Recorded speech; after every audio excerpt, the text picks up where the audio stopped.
Halo Lur, Assalamualaikum warahmatullahi wabarakatuh. Ketemu lagi bareng saya Mas Rey. Nah, di video kali ini saya akan berbagi video lagi ya dulurku, yaitu pentingkah pembalikan terhadap telur dan apa fungsi dari pembalikan telur. Nah, oke. Sebelum lanjut, saya ucapkan terima kasih buat yang sudah subscribe, buat yang sudah like, buat yang sudah support. Semoga dulurku diberi kesehatan dan diberi kelancaran ibadah puasanya. Nah, di sini dalam keadaan hujan ya Lur. Jadi kalau berisik harap maklum saja. Nah, oke lanjut. Nah, pembalikan telur ini mungkin tujuannya adalah biar suhu bohlam itu bisa merata terhadap telur. Nah, seperti ini. Kan di sini lalu dibalik. Nah, mungkin seperti itu alasannya yang keluar dari pemula-pemula.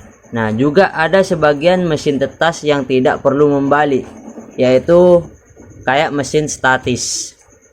Nah, artinya mesin tetas yang menggunakan kipas angin.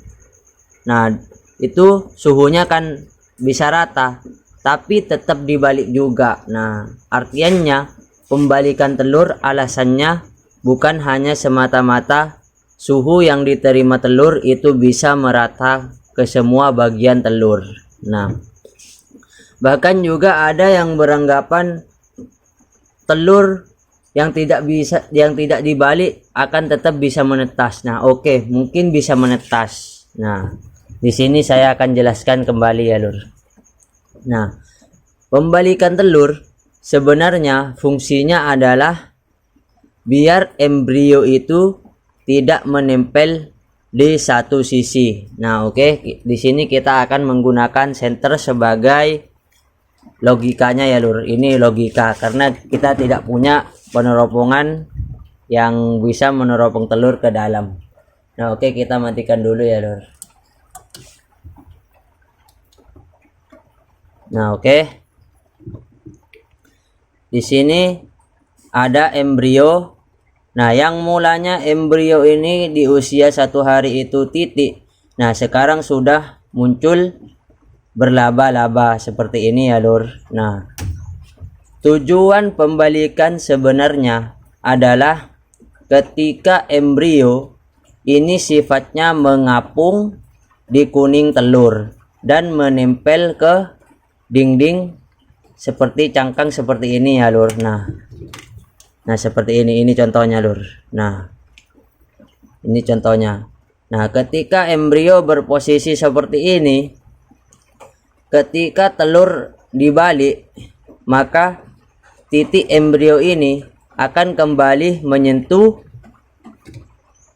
cairan putih telur yang berada di sini. Nah, cairan putih telur ini yang banyak mengandung nutrisi yang baik untuk perkembangan embrio ini. Nah, jadi embrio tidak akan menempel di satu sisi telur sehingga mengakibatkan embrio ini lengket ke dinding telur. Nah, mungkin seperti itu teorinya ya dulurku ya. Nah, mungkin meskipun tidak dibalik akan tetap menetas, tapi DOD yang dihasilkan ketika hampir menetas biasanya akan berakibat lengket dan DOD banyak yang cacat dan tidak berhasil keluar dari cangkang telur karena embrio ini menempel di satu sisi. Nah, itulah fungsi sebenarnya dari pembalikan. Nah, mesin statis pun itu yang berputaran udaranya menggunakan kipas pun itu masih perlu dibalik ya Lur, karena biar embrionya tidak mengapung di satu sisi. Nah, oke, pernah saya bereksperimen telur pembalikan 2 hari sama 3 hari. Nah, yang pasti kalau masa penetasannya sama Lur, namun kesehatan DOD-nya, kebagusan DOD-nya itu lebih bagus yang 3 kali pastinya ya Lur. Nah, jadi kesimpulannya telur ini semakin sering kita balik akan semakin bagus kualitasnya penetasannya, seperti itu ya lur. Nah, mungkin itu ada yang menciptakan mesin tetas otomatis.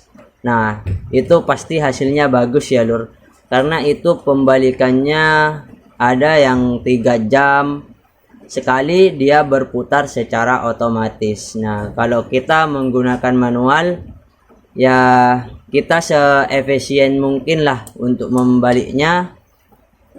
Kalau saya sih 2 kali sehari itu sudah seminimal mungkin lah ya lur, karena antisipasi saya banyak kesibukan, jadi saya balik 2 kali sehari, pagi dan sore. Tapi saya menggunakan spidol itu biar pembalikan saya secara maksimal.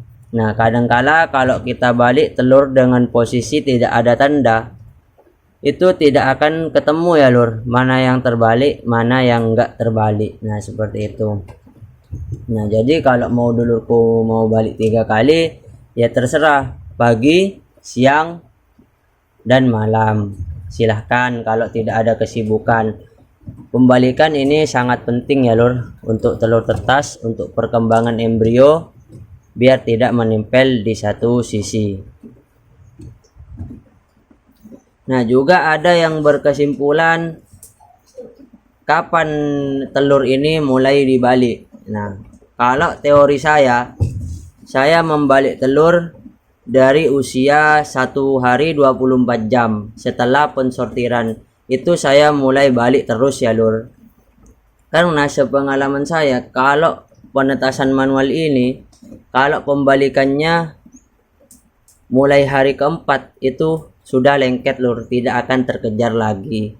Nah, mungkin ada yang juga yang berkesimpulan tidak membalik telur dari usia 1 sampai 4 hari. Kalau menurut saya itu adalah hal mubazir lur, bukan saya menyenggol ya lur.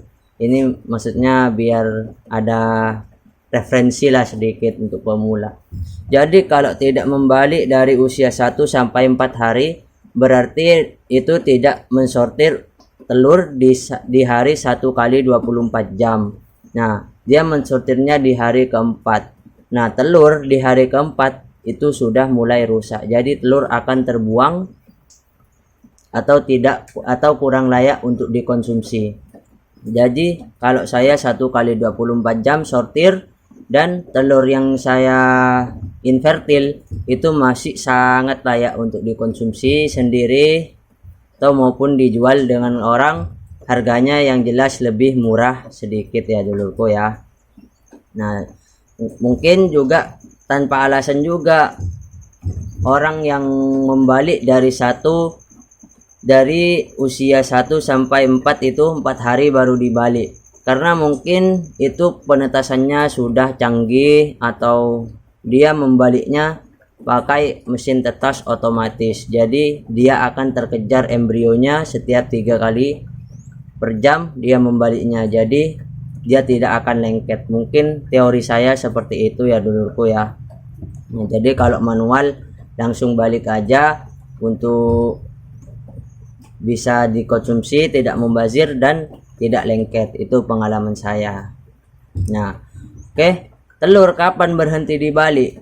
Telur berhenti dibalik ketika sudah mulai usia 3 hari sebelum menetas. Nah, kenapa saya sarankan 3 hari sebelum menetas? Telur yang sudah hampir menetas biasanya posisinya paruhnya, dia biasanya mencari bongkol telur yang di sini, karena itu adalah bagian yang rapuh.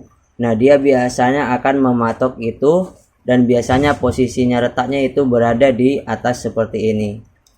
Nah, jadi tidak perlu membalik lagi, biar paruhnya itu tidak sungsang seperti ini sehingga mengakibatkan kematian. Nah, biasanya kalau sudah matok-matok, kalau bebek itu biasanya sudah kekurangan oksigen, dia biasanya akan menendang-nendang telur.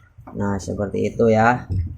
Kalau sudah retak tidak perlu dibalik lagi. Nah, oke, mungkin itu pembahasan penting mengenai pembalikan telur dan fungsinya dan alasannya ya lur. Nah, oke, semoga bermanfaat ya buat dulurku. Yang tidak mengerti silahkan tanya, atau yang mau request video silahkan akan saya buatkan. Kalau selama saya bisa, saya akan berbagi pengalaman di info seputar ternak. Terima kasih ya dulurku ya. Wassalamualaikum warahmatullahi wabarakatuh.